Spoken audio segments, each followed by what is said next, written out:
Hello good morning friends. आज हम start करेंगे एक्सरसाइज 1.4 मैथ्स चैप्टर 1 क्लास 10। ठीक है, इसमें तुमने क्या बताना है कि तुम्हें रेशनल नंबर्स दे रखे हैं। अब रेशनल नंबर कौन से होते थे? दो टाइप के होते हैं, तुमने 9th क्लास में पढ़ा था। जो टर्मिनेटिंग होते हैं वो भी रेशनल होते हैं, और जो नॉन टर्मिनेटिंग रिपीटिंग होते हैं वो भी क्या होते हैं? रेशनल।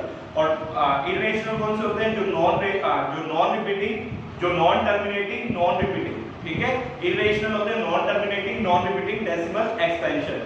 तो यहाँ पे देखो, जितने भी अब तुम्हें फर्स्ट क्वेश्चन में 10 पार्ट्स दे रखे हैं, 10 के 10 पार्ट्स में क्या कह रहे हैं? Without actually performing the long division. अब तुम्हें इनको डिवाइड करके नहीं देखना है, एक्चुअल में तुम्हें बिना डिवाइड करे ये बताना है कि ये बताओ जो ये रेशनल नंबर दे रखे हैं 10 के 10 पार्ट्स में, ये टर्मिनेटिंग है या नॉन टर्मिनेटिंग रिपीटिंग है?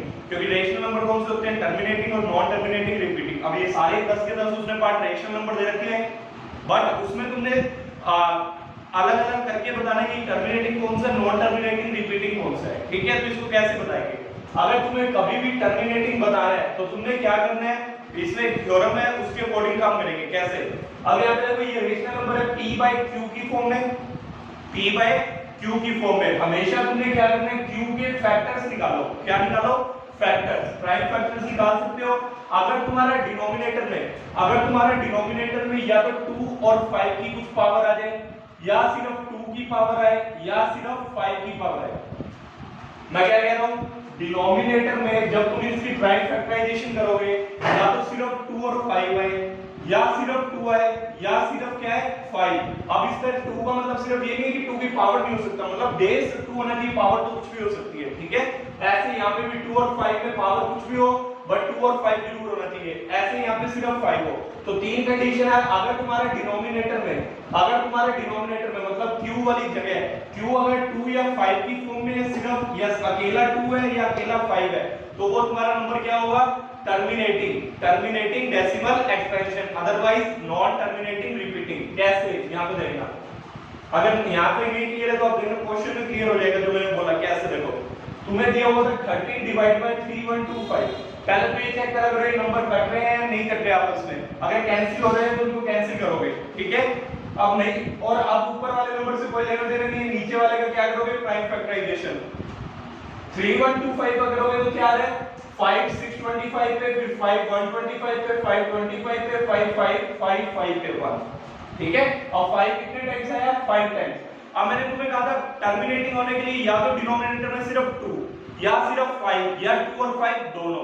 और यहाँ पे तो सिर्फ 5 है, क्या पावर से मैंने कहा था पावर तो कितनी भी हो सकती है, बट बेस क्या होना चाहिए? या तो सिर्फ 2 या सिर्फ 5, या दोनों 2 और 5, उसके अलावा कुछ भी नहीं चलेगा। कहां पे? डिनोमिनेटर में।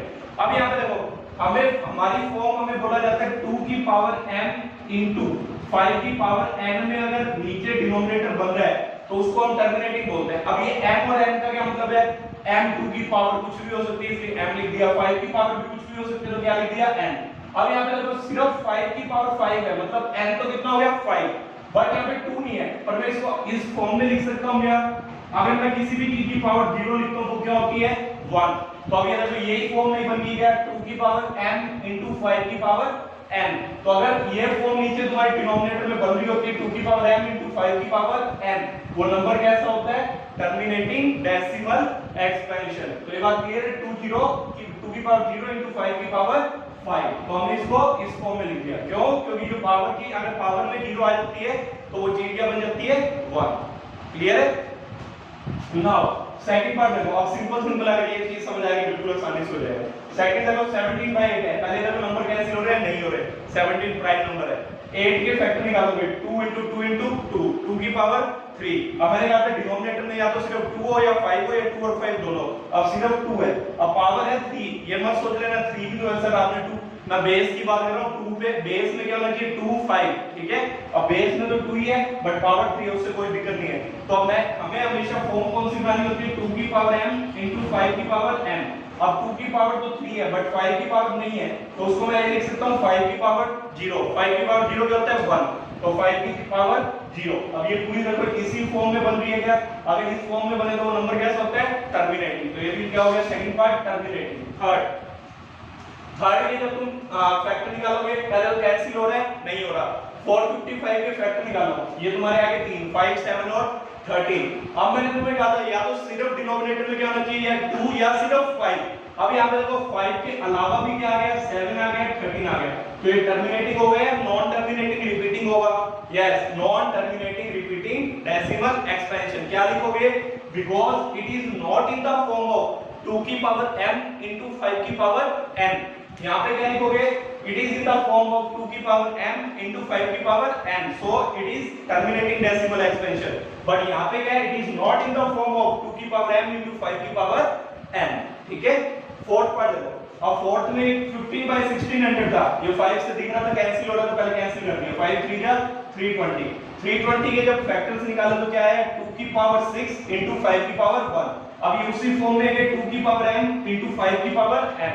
मैंने कहा था या तो सिर्फ 2 या सिर्फ 5 है, 2 और 5 दोनों। देखो 2 और 5 दोनों है, तो ये कैसा है, टर्मिनेटिंग। तो क्या लिखोगे, because it is in the form of 2 की पावर m into 5 की power n, so this number is, so this is terminating decimal expansion. Now fifth part, 29/343। 29 prime number है, किससे कैंसिल नहीं होगा, तो 343 के फैक्टर निकालो। क्या आया, 7 क्यूब। अब 7 की पावर 3 आ रहा है, होना तो क्या चाहिए था फॉर्म, 2 की पावर m into 5 की पावर n, मतलब 2 और 5 आना चाहिए था, बट आ गया 7। So it is a non terminating repeating decimal expansion. क्या लिखेंगे, because it is not in the form of 2 की पावर m into 5 की power n, hence it is non terminating repeating decimal expansion। 6 तो बहुत easy है, कुछ काटना भी नहीं है, नहीं कुछ करना है। ये देखो सीधे उसने फैक्टर बना के दिए, प्राइम फैक्टर। तो देखो 2 और 5 की फॉर्म में क्या लिखोगे, because it is in the form of 2 की पावर n मल्टीप्लाई 5 की power n, hence it is terminating decimal expansion। Now इसके बाद आ जाओ 7th पार्ट पे।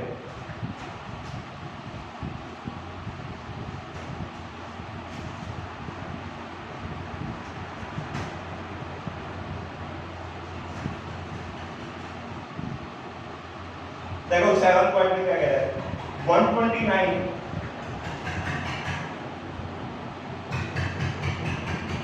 डिवाइड बाय 2 की पावर 2, 5 की पावर 7 एंड 7 की पावर 5। अब 129 क्या है तुम्हारा, पहले चेक कर लो इनसे किससे कैंसिल हो रहा है, क्या कैंसिल नहीं हो रहा, नहीं हो रहा तो ठीक है। फिर उसके बाद देखो यहाँ पे फॉर्म तो नीचे क्या होनी चाहिए थी, सिर्फ 2 और 5, सिर्फ 2 और 5, बट यहाँ पे देखो क्या क्या आ गया, 2 5 एंड 7 भी आ गया। तो क्या लिखेंगे, because it is not only in the form of 2 की पावर m into 5 की power n, so it is non terminating repeating decimal expansion। now part number तुम्हारा ये था 7 के बाद आ जाओ 8 में। 8 पार्ट देखो थोड़ा, 8 पार्ट में क्या होगा, 6/50, 6/50। अब पहले कैंसिल हो रहा है, 3 2 जा 3 5 जा, तो देखो क्या बच गया नीचे, 2/5, 5 की पावर 1। अगर कोई पावर नहीं होती तो कितना होता है, 1। अब यहाँ पे सिर्फ नीचे कितना है, 5। मैंने बताया था सिर्फ 2 सिर्फ 5 हो तो वो क्या होगा, टर्मिनेटिंग। तो मैं इसको ऐसे भी लिख सकता हूँ, 2 की पावर 0 साथ में, क्योंकि हमने फॉर्म बनानी होती है 2 की पावर m into 5 की पावर n। 5 की पावर n तो हो गया 1, ठीक है, यहाँ पे n 1, बट 2 की पावर 2 था ही नहीं, 1 है सिर्फ नंबर, तो 2 की पावर हमने 0 ले ली, तो 2 की पावर 0 कितना होता है, 1। तो अब ये किसकी फॉर्म में है, किसकी फॉर्म में है तुम्हारा, it is in the form of 2 की पावर m into 5 की power n, hence it is terminating decimal expansion।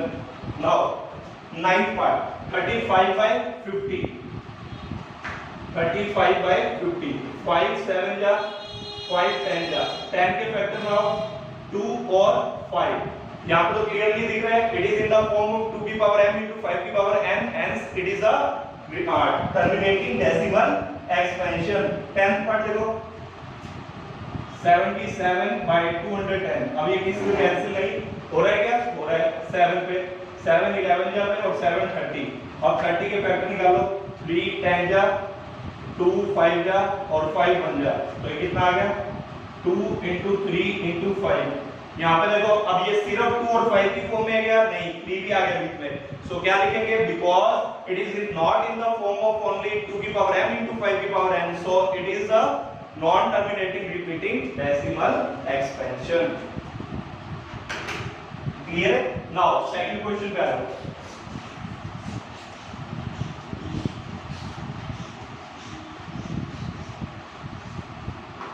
second question में क्या कह रहा है, write down the decimal expansion expansion of those rational number which have terminating decimal expansion. अब second question first question से relate कर दिया इसने।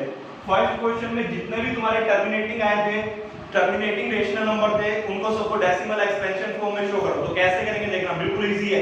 सबसे पहले देखो टर्मिनेटिंग था वो कौन सा तुम्हारा, फर्स्ट पार्ट टर्मिनेटिंग था, क्या था 13 बाय 3125।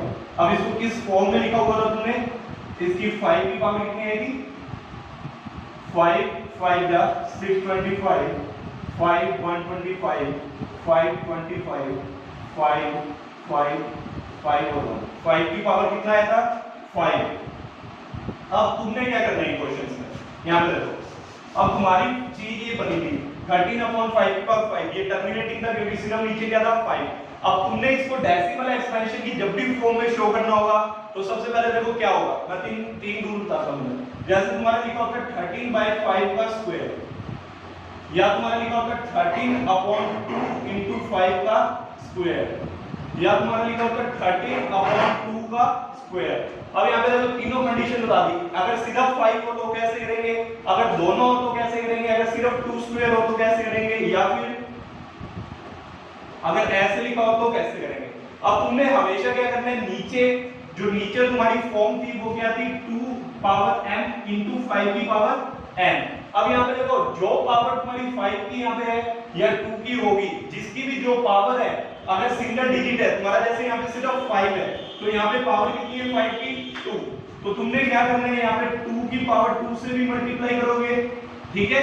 और अगर 2 से मल्टीप्लाई किया तो कोई चीज अपनी मर्जी से नहीं कर सकते, तो ऊपर भी मल्टीप्लाई होगी, क्योंकि देखो ऊपर और नीचे कैंसिल होके कितना हो जाएगा 1, तो मतलब कोई फर्क नहीं पड़ रहा है, मतलब पर हमने अपनी जो इजीनेस के लिए इसको मल्टीप्लाई कर दिया। अब देखो यहाँ पे क्या फायदा होगा तुम्हें, 13 into 2 की पावर 2 4, नीचे देखो क्या हो जाएगा, अगर बेस अलग हो पावर सेम हो तो तुमने पढ़ा था बेस अंदर मल्टीप्लाई हो जाते हैं पावर बार कॉमन, 13 into 4 52, 5 into 2 का 10, 10 का स्क्वायर 100। अब देखो कितना इजी हो गया 0.52, मतलब नीचे हमेशा 10 की फॉर्म बनानी है जो मैक्सिमम। अब जैसे देखो यहाँ पे नहीं समझाया, यहाँ देखो अब यहाँ 2 की पावर 2 है, अब किससे मल्टीप्लाई करूं, मेरे को फॉर्म 2 into 5 बनी, अब 5 से मल्टीप्लाई करना है, और कितनी पावर लेंगे जितनी 2 की है, कितनी है 2 की 2, तो नीचे मल्टीप्लाई किया तो ऊपर भी करना पड़ेगा। अपनी मर्जी से जो चीज करते हैं वो सेम करते हैं, जिससे डिवाइड होकर कैंसिल होकर 1 ही आ जाए। अब देखो ऊपर हो गया 13 into 5 का स्क्वायर 25,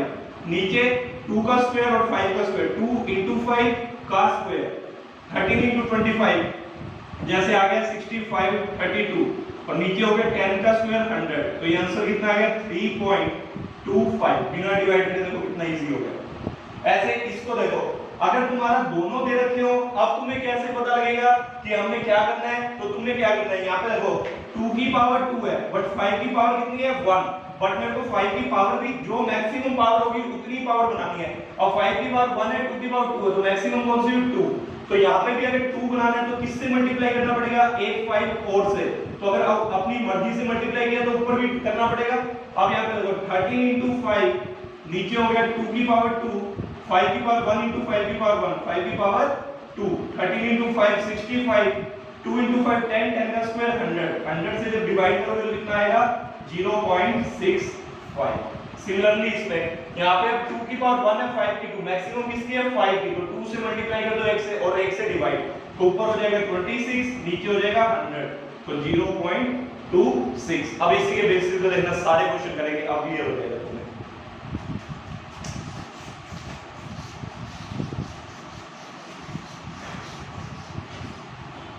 यहाँ पे देखो फर्स्ट पार्ट ये था।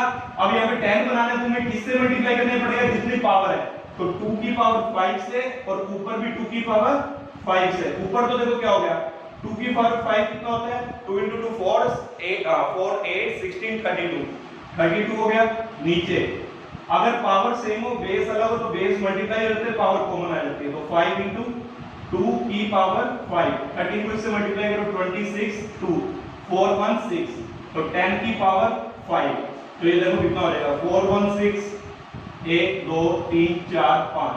अब इसको कितना लिखोगे कैसे 0.00 दो डिजिट आ गई, अब 3 पहले से थी तो 4 1 6। तो देखो जब इसको लिखोगे तो ऐसे लिखोगे 416 डिवाइड में 1 2 3 4 5, तो नीचे 10 की पावर 5। क्लियर? नाउ क्वेश्चन इसका था सेकंड पार्ट भी देखो।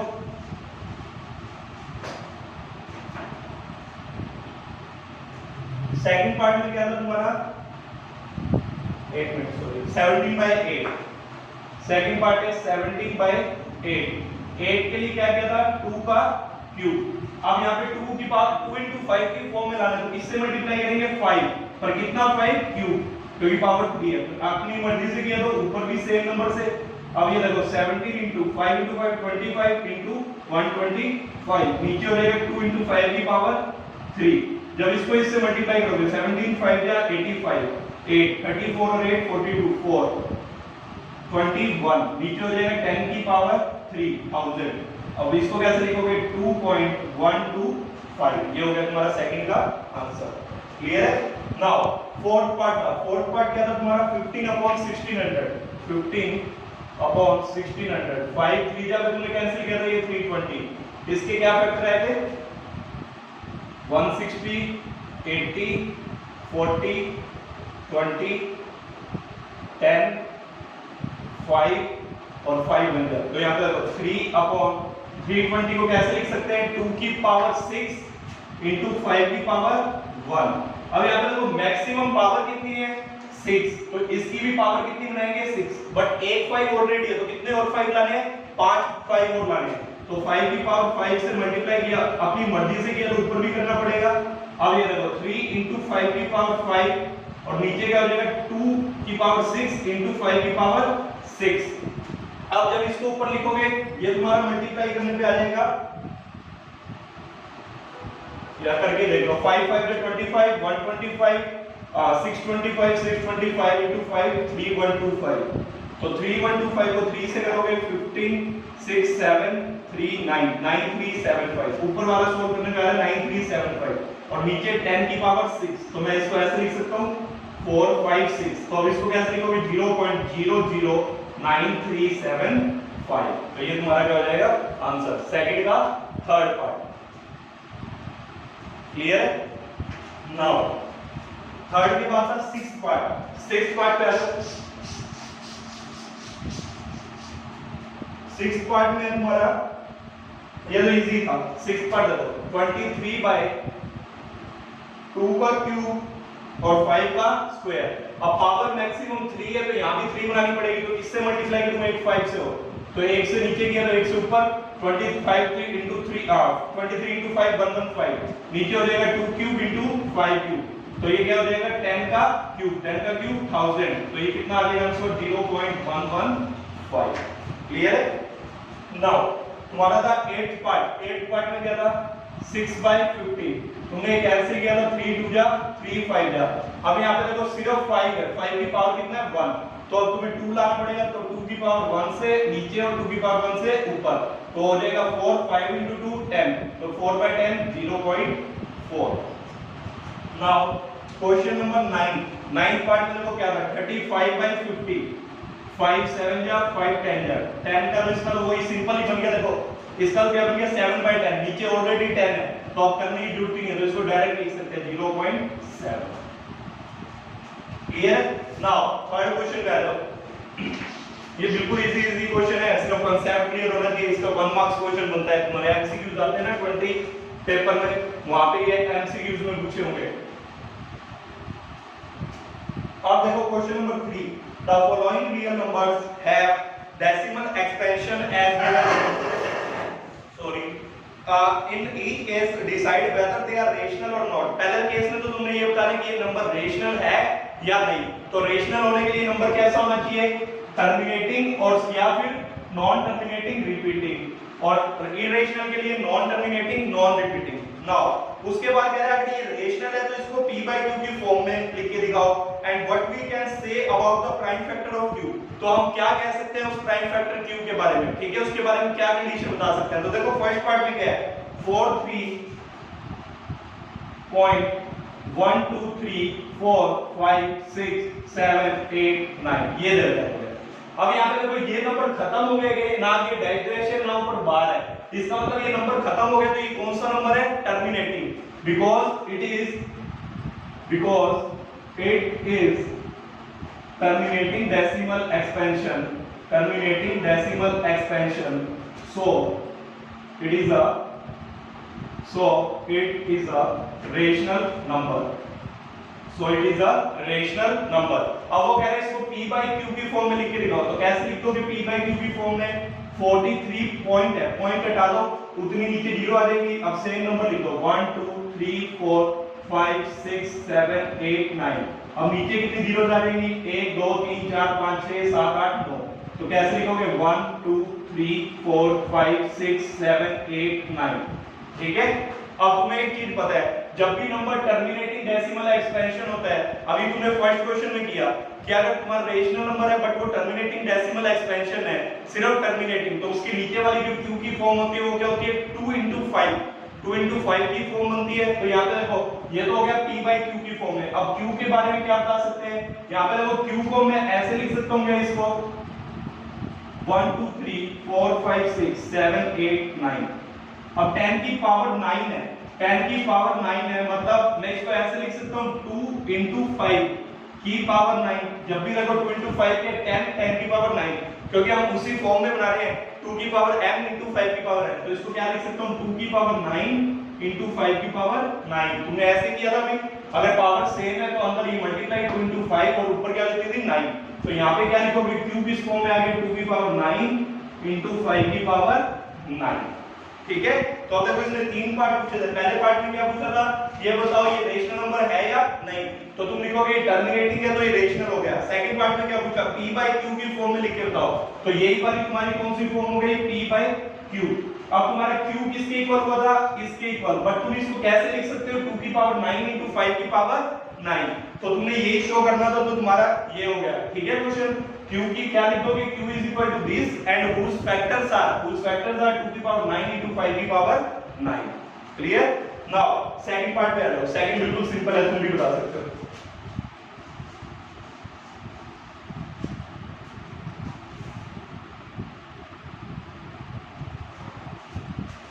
सेकंड पार्ट में देखो क्या कह रहे हैं? 0.120 1200 1200 1240 ऐसे डैश डैश डैश चलता जा रहा है, ठीक है। अब यहाँ पे देखो क्या हुआ, अब तुमने 9th क्लास में बहुत क्वेश्चन ऐसे किए थे, जब तुम निकालते थे find an irrational number between two rational number, तो इसी फॉर्म में लिखते थे 1 0, फिर उसके बाद 2 0, फिर 3, फिर 4। अब यहाँ पे देखो खत्म भी नहीं हो रहा है तो वो नॉन टर्मिनेटिंग, ठीक है, और रिपीट भी नहीं हो रहा तो non terminating non repeating, because this number is non terminating non repeating decimal expansion, so it is an irrational number. ये कौन सा नंबर है? Irrational number. अब इसको शो करके दिखाने की जरूरत नहीं है p by q, क्योंकि उसने कहा था अगर रेशनल है तो शो करना है, अब ये रेशनल है ही नहीं तो इसको क्या लिखेंगे? So it is an irrational number. Now third part में आ जाओ।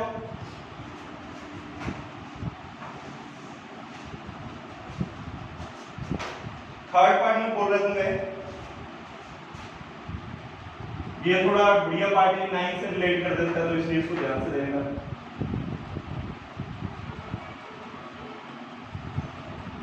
अब यहाँ पे देखो, अब तुम्हें ये दिख रहा है बार आ गया, मतलब ये नंबर तो कैसा होगा? रिपीटिंग, बट नॉन टर्मिनेटिंग है, क्योंकि बार बार रिपीट होता जाएगा, तो ये नंबर तो हो गया non terminating repeating decimal expansion. तो ये कौन सा नंबर होगा? रेशनल या irrational? Rational, so it is a rational number. अगर अब ये रेशनल नंबर है तो इसको p by q की फॉर्म में लिखना पड़ेगा। जो टर्मिनेटिंग होता था उसको हम डायरेक्ट लिख देते थे, कैसे? उसका ये पॉइंट हटा के नीचे डिवाइड में वो लिख के जितनी भी जीरोस आएंगी, जितने पॉइंट के बाद डिजिट होंगे उतनी जीरो आ जाती थी। और q भी किस फॉर्म में होता था? 2 और 5। बट तुमने अभी फर्स्ट क्वेश्चन में पढ़ा कि कोई नंबर नॉन टर्मिनेटिंग रिपीटिंग है तो वो 2 और 5 की फॉर्म में होगा क्या? नहीं, सिर्फ टर्मिनेटिंग होते हैं। तो इनको कैसे करते थे? इनको 9th क्लास में तुमने क्वेश्चन किए थे, express the following in the form of p by q 0.6 बार 0.9 बार, ऐसे क्वेश्चन किए थे। अब जितने नंबर के डिजिट के ऊपर बार होता था उतने 10 से तुम मल्टीप्लाई करते थे। अगर एक डिजिट पे होता था 10 से, 2 डिजिट पे होता था तो 100 से, अगर 3 डिजिट पे होता था तो 1000 से। अब यहाँ पे तो कितने डिजिट पे? 9 पे, तो सबसे पहले क्या लेट कर सकते तुम इसको x, let x equal to 43.1234 5 6 7 8 9, ठीक है। ये हो गया तुम्हारा बार, तो ये ऐसे चलता रहेगा, सेम नंबर लिखे हुए, ठीक है। अब यहां से लिखो नाउ, अब 9 नंबर्स पे तुम्हारा बार है तो मल्टीप्लाई किससे करोगे, so multiply on both sides by 10 की पावर 9। अगर एक डिजिट पे होता तो 10 की पावर 1, दो पे हो 10 की पावर 2, अब 9 पे तो 10 की पावर 9, इसको इक्वेशन नंबर 1 बोल देना। अगर 10 की पावर 9 से मल्टीप्लाई करोगे, अब ये पॉइंट कहां शिफ्ट हो जाएगा, यहां पे, और यही वाली चीज पीछे भी आएगी, तो मैं इसको क्या लिखूंगा, यहां पे हो जाएगा 10 की power 9 into x, 1 2 3 4 5 6 7 8 9 into x, ये क्या हो जाएगा 43 पॉइंट, सॉरी, ठीक है। अब ये देखो ये वाली चीज यहाँ पे पॉइंट शिफ्ट हो गया, ये चीज रिपीट होनी थी तो दोबारा फिर ये लिख दी मैंने, ठीक है। अब इसको equation number 2, now subtract equation 1 from equation 2, subtract equation 1 from equation 2। इसमें से इतने x में से जब ये 1 माइनस करोगे तो यहाँ पे 9 जीरोस है, तो 9 भी कितने टाइम्स आ जाएगा, 9 टाइम्स, 6 7 8 9, ये x 9 कितने टाइम्स है, 9 टाइम्स, और ये x। अब इसमें से इसको माइनस करोगे, ये पीछे वाला पॉइंट वाला था ये तो सारा जीरो, ये 43 यहाँ पे आके माइनस होगा, तो 89 में से 43 माइनस करो 6 46, मतलब यहाँ 46 और ये सारा नंबर सेम, तो क्या हो जाएगा 4 3 1 2 3 4 5 6 7, और ये कितना बचा 4 6, तो x की वैल्यू क्या आ गई 4 3 1 2 3 4 5 6 7 4 6 अपॉन 9 9 9 9 9 9 9 9 1 2 3 4 5 6 7 8 9, ठीक है। तो अब ये कौन सी फॉर्म में आ गया, p by q, वेयर अब q किसके इक्वल है, इसके इक्वल, बट इसके फैक्टर तुम्हारे 2 और 5 बनेंगे क्या, नहीं, तो तुम क्या लिखोगे, q must satisfy q has factors other than 2 and 5, तो q के जो फैक्टर होंगे वो क्या होंगे, other than 2 and 5, क्लियर है। तो ये भी तुम्हारी एक्सरसाइज 1.4, तो ये तुम्हारा चैप्टर क्या नंबर 1 कंप्लीट हुआ। अगर कहीं भी तुम्हें डाउट आता है चैप्टर 1 में कंप्लीट में, तो मुझे कमेंट बॉक्स में लिख के भेजना प्लीज, ठीक है। And subscribe my channel, thank you.